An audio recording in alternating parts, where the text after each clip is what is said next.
years from now, do you want to become a manager in your company? Do you want to be a business owner? Do you want to be the principal? Do you want to be a public speaker, a best-selling author? Write it down. Another is this, how much do you want to be earning? Sulat nyo. 5 years from now, do you want to be a loving wife, a respectable parent, a good son? Sulat nyo. Ito pa, what is your ideal weight? Isulat nyo. Tapos ilagay nyo sa refrigerator nyo. Yan. Para pag gano'n mo, hindi pwede. Huh? Pero kailangan nakasulat.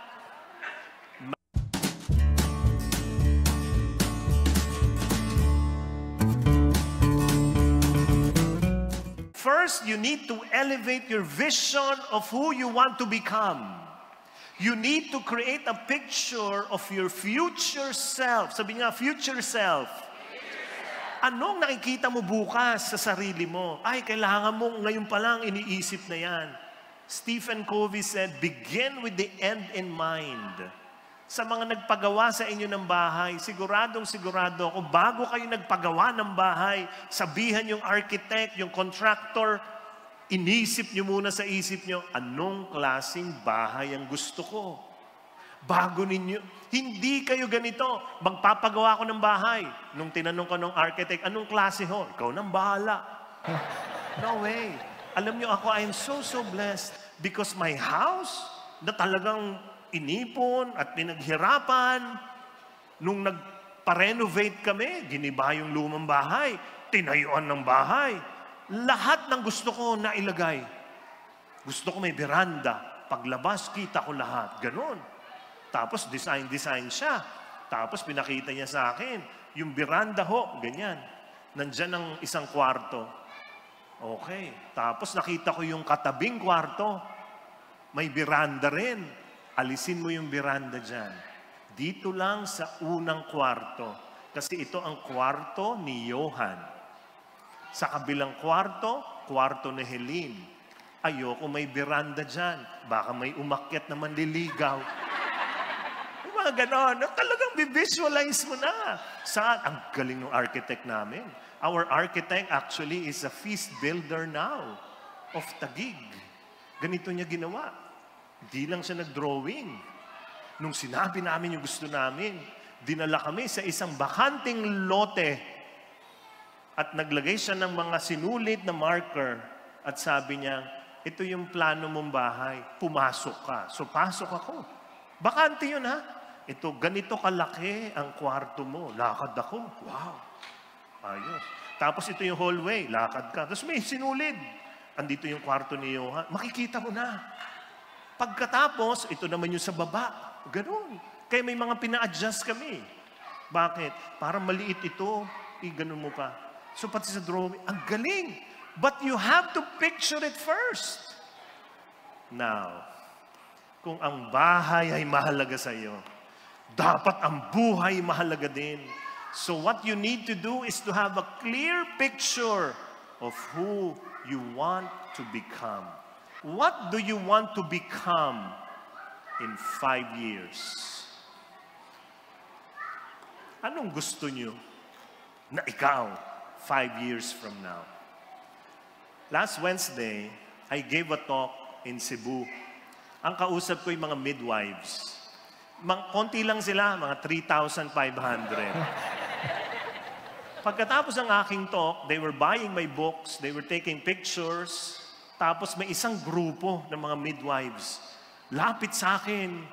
Tumatalon-talon. Brother, nagbigay ka ng talk sa amin noon. Kami, yung grupo, ganyan. Talaga, oo. Tapos pwesto sila. Pipicture kami. Habang nagpipicture, nagsasalita sila isa-isa. Sabi nung isa, brother, may pinagawa ka sa amin noon. Sagot nung isa, yung pinasulat mo kami ng 5 bagay na gusto namin maging at magkaroon. Sumagot yung isa, lahat ho yun, nagkatotoo na. Grabe, no? And they were thanking me for that. And so I encourage you, please do it. Right now, sulat nyo talaga. What do you want to become of you 5 years from now.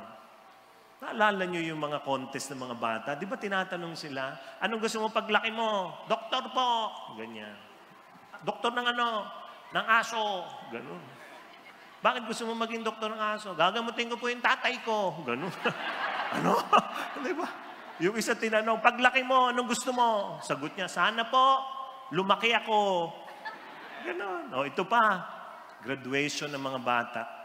Pinasulat sa kanila, anong gusto nila paglaki nila. Tapos sabay-sabay nilang pinakita. At ito po ang picture.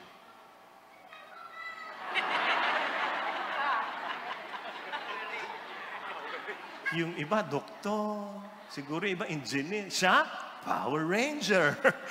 Very honest ang batang ito. Diba? 5 years from now, do you want to become a manager in your company? Do you want to be a business owner? Do you want to be the principal? Do you want to be a public speaker, a best-selling author? Write it down. Another is this, how much do you want to be earning? Sulat nyo. 5 years from now, do you want to be a loving wife, a respectable parent, a good son? Sulat nyo. Ito pa, what is your ideal weight? Isulat nyo. Tapos ilagay nyo sa refrigerator nyo. Yan. Para pag gano'n mo, hindi pwede. Huh? Pero kailangan nakasulat. Matthew 9, verse 29, it says, become what you believe. So now pa lang, believe. In 5 years' time, I will do something. If you believe that your future is terrible, then most likely, that is what will happen. Meron akong na-meet. Sabi niya, brother, kinakabahan ako. Kaka-birthday ko lang. Kaka-51st birthday ko lang. O bakit ka kinakabahan? Dapat masaya ka. Kasi po, yung nanay ko, namatay nung 51 years old siya. Talaga? Yung uncle ko, namatay din nung 51 years old siya. Talaga? Yung kapitbahay namin, namatay nung 51 years old siya. Kinakabahan ako. Baka ako din. Sinampal ko. Sabi ko, maghunos dili ka. Huwag kang maniniwala dyan. That was their journey. Yun ang buhay nila. Kaya nung 51, talaga ngayon na. Ikaw, iba ang journey mo. 52. Years old ka na next year. Di pa ako tapos, kaya talaga. Di ba? Huwag ka maniwala.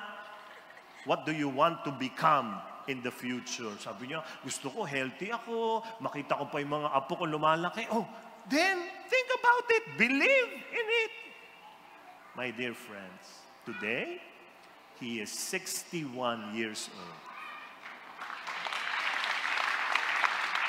Buti kung 61 lang, buhay na buhay, tumataba pa.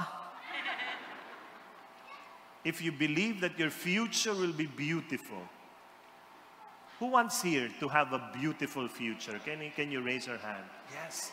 Believe in that, huh? If you believe in that you're going to have a beautiful future, listen to this.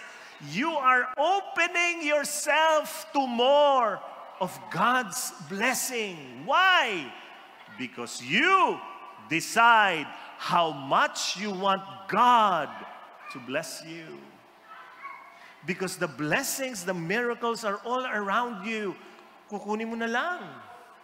Ito yung gusto ko.